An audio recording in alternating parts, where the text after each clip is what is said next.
Hello दोस्तों, कैसे हैं आप सभी। उम्मीद करता हूं आप सभी बहुत ही अच्छे होंगे। तो आज के इस वीडियो में हम पढ़ने वाले हैं क्लास 10th रसायन विज्ञान का बहुत ही इंपॉर्टेंट टॉपिक जो है भैया क्रियात्मक समूह किसे कहते हैं, इनका परिभाषा क्या होता है, इनका एग्जाम्पल क्या होता है, इस वीडियो में हम समझेंगे। और मैं आपको विश्वास दिलाता हूँ कि बहुत ही आसानी तरीके से आपको समझ में आएगा। इससे पहले मैं बताता हूँ, यदि आप इस वीडियो को देख रहे हैं सब कुछ अच्छे से साफ साफ दिखाई दे रहा होगा तो बहुत ही अच्छी बात है। यदि साफ साफ दिखाई नहीं दे रहा होगा तो आप अपनी वीडियो की क्वालिटी को बढ़ा लीजिएगा, क्योंकि बहुत लो क्वालिटी में आपकी वीडियो चल रही है। ठीक है, तो मैंने बहुत बार बताया है कि किस प्रकार वीडियो की क्वालिटी को बढ़ाया जाता है, इसलिए आप वीडियो की क्वालिटी को बढ़ा लीजिएगा। तो चलिए दोस्तों अपने टॉपिक को शुरू करते हैं। तो यहाँ पे हमने लिख दिया है क्रियात्मक समूह, और यहाँ पे इसका हमने डेफिनेशन लिख दिया है। परंतु अभी आपको डेफिनेशन देखने की कोई जरूरत नहीं है, डेफिनेशन याद कराना हमारी जिम्मेवारी है, हम आपको डेफिनेशन याद कराएंगे। तो देखिए इसमें क्या कहा गया, कहा यह जा रहा है कि कोई ऐसा समूह है, मतलब क्रियात्मक समूह कैसे कहेंगे, तो ऐसा समूह जो कोई भी कार्बनिक यौगिक है,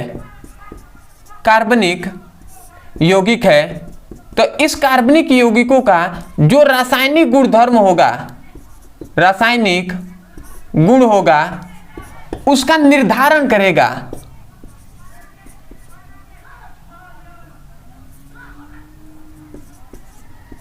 ठीक है, तो उसे हम क्या कहते हैं भैया, उस समूह को हम क्या कहते हैं, क्रियात्मक समूह कहते हैं। मतलब समझ में आया क्या कहा, हमने कहा कि ऐसा कोई समूह है जो क्या करेगा, कोई भी कार्बनिक यौगिक है तो इस कार्बनिक यौगिकों का जो रासायनिक गुणों का निर्धारण करेगा, मतलब इस कार्बनिक यौगिकों का रासायनिक गुण क्या होगा वो निर्धारण करेगा। कौन, तो वो समूह निर्धारण करेगा। समझ में आया ना। जैसे कि मान लेते हैं अगर कोई भी फैमिली है तो उसमें मान लेते हैं 5 सदस्य है, तो उसमें एक मुखिया जो होंगे उस सदस्य के, मतलब उस पांचों, मतलब क्या है, मतलब मान लेते हैं एक फैमिली है तो उस फैमिली के जो मुखिया होंगे वो निर्धारण करेंगे कि कौन क्या कार्य करेंगे। ठीक है, सबको उनका कार्य जो मुखिया होंगे वो बताएंगे। इसी प्रकार ये जो समूह है ये बताएगा कि इस कार्बनिक यौगिकों का रासायनिक गुण क्या होगा, तो उस समूह को ही हम क्रियात्मक समूह कहेंगे। तो हमने क्या कहा कि ऐसा समूह जो किसी कार्बनिक यौगिकों के रासायनिक गुणों का निर्धारण करता है तो उस समूह को क्रियात्मक समूह कहते हैं। तो आशा करते हैं आप समझ गए होंगे। परंतु इसमें एक और कंडीशन होता है, इसमें एक शर्त है कि ये जो समूह है ना, ये समूह एल्काइल व एराइल नहीं होना चाहिए।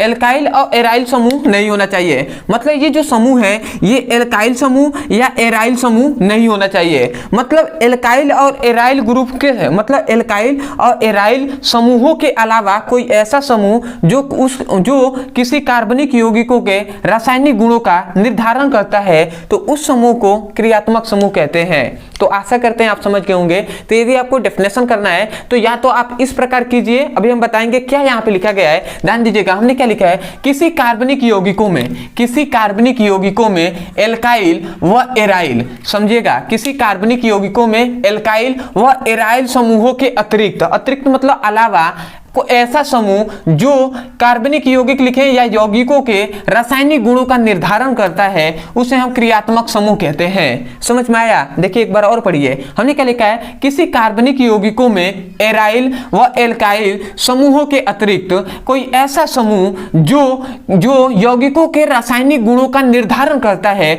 उसे हम क्रियात्मक समूह कहते हैं। मतलब यदि यहाँ पे भी वही बात कहा गया है कि कोई एल्काइल और एराइल समूहों के अलावा कोई ऐसा समूह है जो क्या करेगा, किसी कार्बनिक यौगिकों के रासायनिक गुणों का निर्धारण करेगा, उसे हम क्या कहते हैं, क्रियात्मक समूह कहते हैं। या तो आप यहां से कह दीजिए, या आपको रट्टा नहीं भैया यहां से समझना है तो आप ऐसे कह सकते हैं कि एल्काइल व एराइल समूहों के अतिरिक्त या एल्काइल या एराइल समूहों के अलावा कोई ऐसा समूह जो किसी कार्बनिक यौगिकों के रासायनिक गुणों का निर्धारण करता है तो उस समूह को क्रियात्मक समूह कहते हैं। आशा करते हैं आप समझ गए होंगे। मेरा एक ही कार्य है कि भैया आपको रट्टा न मारना पड़े, आपको समझ के याद कीजिए। तो आशा करते हैं आप डेफिनेशन यहां से बोल देंगे कि मतलब आप क्या कहेंगे डेफिनेशन कि एल्काइल व एराइल समूहों के अलावा, एल्काइल व एराइल समूहों के अलावा कोई ऐसा समूह जो किसी कार्बनिक यौगिकों के रासायनिक गुणों का निर्धारण करता है तो उस समूह को क्रियात्मक समूह कहते हैं। तो आशा करते हैं कि सबसे पहले तो आपको डेफिनेशन समझ में आ गया होगा। तो अब हम देख लेते हैं कि इसका एग्जाम्पल क्या होता है। तो एग्जाम्पल बहुत ही सिंपल है, इसको भी हम देख लेते हैं। तो इसका एग्जाम्पल हम बहुत तरीके से दे सकते हैं। इसका एग्जाम्पल तो बहुत सारा है, परंतु जो इंपॉर्टेंट है, जो आपके लिए आगे बहुत इंपॉर्टेंट है, उसको हम देख लेते हैं। तो सबसे पहला यहाँ पे आता है, जैसे कि C2H5OH को हम ले लेते हैं, मतलब एथिल एल्कोहल को हमने ले लिया।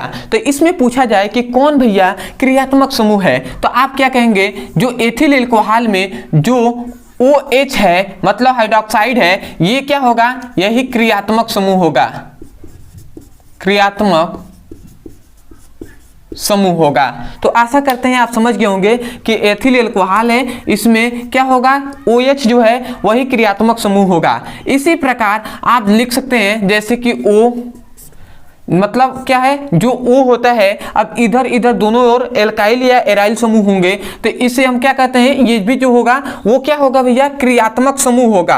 परंतु इसे याद रखेंगे, ईथर कहेंगे, इसके दोनों साइड क्या होंगे, एल्काइल व एराइल ग्रुप होंगे, तो उसे हम ईथर कहेंगे। इसी प्रकार आप लिख लीजिएगा, जैसे कि मान लेते हैं CHO हो जाएगा, तो इसे हम क्या कहते हैं, कीटोन कहते हैं, ठीक है। जैसे कि NO2 हो जाएगा, तो इसे हम नाइट्रो कहते हैं। जैसे पांचवा मान लेते हैं NH2 हो जाएगा, तो इसे एमीन कहते हैं।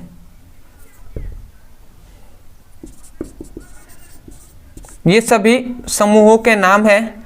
जैसे COOH, ये हो जाएगा कार्बोक्सिलिक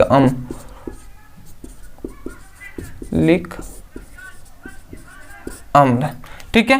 तो इसको आपको याद रखना है भैया कि यहाँ पे क्या बताया गया कि जो भी ये मतलब OH है एथिल एल्कोहल में, ये सभी क्या होंगे, क्रियात्मक समूह हो जाएंगे। ऐसे यहाँ पे कीटोन का क्या हो जाएगा, CHO होगा, और इधर इधर क्या होगा भैया, जो क्या होंगे, एल्काइल मतलब एल्काइल या एराइल समूह होंगे, ठीक है। तो अगर अदरवाइज ये नाइट्रिक मतलब NO2 हो जाएगा, ठीक है, NH3 हो जाएगा। जब यहाँ पे आपको अभी समझ में नहीं आएगा, इस एग्जाम्पल को आपको तभी समझ में आया जब आप एल्काइल और एराइल समूह को अच्छे से समझेंगे, ठीक है। तो यदि इसमें क्या होता है कि जो बोर्ड एग्जाम में पूछा जाता है आपसे कि क्रियात्मक समूहों को 100 उदाहरण सहित समझाइए, मतलब इसका परिभाषा दीजिए, उसका एग्जाम्पल लिखिए। तो आप इन सभी एग्जाम्पल को लिख लीजिएगा, उसके बाद आप तुरंत सर्च मारिएगा। अभी आप सर्च मारिए कि एल्काइल व एराइल समूह, मतलब एल्काइल समूह किसे कहते हैं और एराइल समूह किसे कहते हैं। अंत में हमारे चैनल का नाम लिख देंगे तो आपको वीडियो मिल जाएगा। तो वहां से इसको आप पढ़ेंगे, तब आपको ये समझ में आएगा कि हाँ इसमें कहा क्या जा रहा था।